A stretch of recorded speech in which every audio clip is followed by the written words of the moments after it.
Hello, and welcome back to Reflections on Investing with the Cornell Capital Group.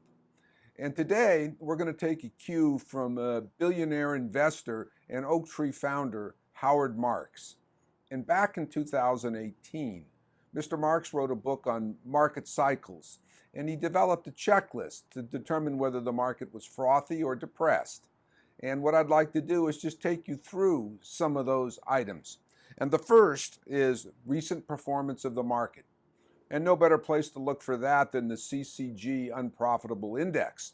And it shows that in the period since January of 2020, the overall market's up about 33%.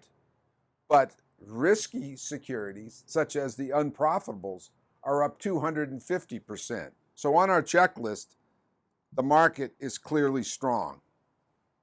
The next item on the checklist is the level of asset prices. Well, I just showed you that asset prices have run up since January of 2020.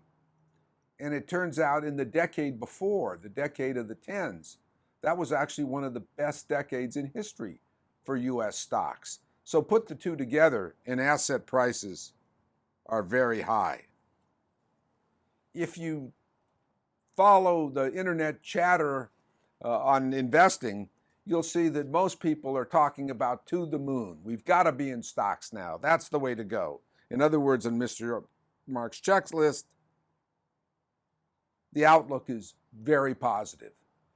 And as part of that positive outlook, investors, particularly retail investors, have been pouring into the market, not only into stocks generally, but even more so into options. And therefore, the markets have become crowded. What about interest rates?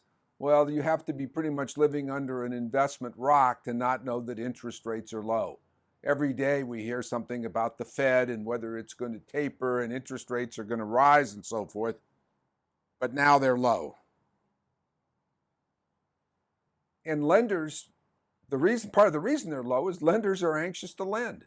Corporations are borrowing at record levels at very low interest rates because we have eager lenders. Capital market conditions, the Fed has been buying $80 billion in government securities and $40 billion in mortgage securities every month. That is clearly loose conditions. As to capital, it's plentiful. Again, you can think of the Cornell Capital Group unprofitables. They've been able to raise billions and billions of dollars without making a penny yet. So capital is plentiful. And along with that, terms are easy. Given that, you might expect credit spreads, the difference between the yield on a junk bond and a treasury bond, is going to be low. And if you look at the graph behind me, you can see that it certainly is. Compared to the credit crisis of 2008, when the spread got up to around 20%, or even the COVID crisis, when it hit about 10%, today it's at 2.5, near an all-time low. Credit spreads are narrow. And I think the next item on his list really follows from what we've said so far. Investors are optimistic and eager to buy, and asset owners are happy to hold. In those conditions, you might expect investment firms to be starting new funds. One of the prime examples of that is Cathie Wood's, whose funds have been successful and she keeps adding new ones. Well, that's typical. Funds are being added daily. And as to investment strategy and outlook, aggressiveness is the order of the day. That's one of the reasons that option trading has become so prevalent. Well, what type of mistakes do investors make in these markets?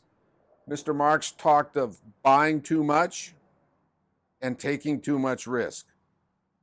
And again, when you look at the unprofitable index and you see that companies that haven't made a penny have risen 250%, you know that investors were very anxious to take risks. Put it all together, Every single item checks on the left side of the list. These, despite the choppiness in the last week or two, these are still very frothy markets, according to Mr. Mark's checklist.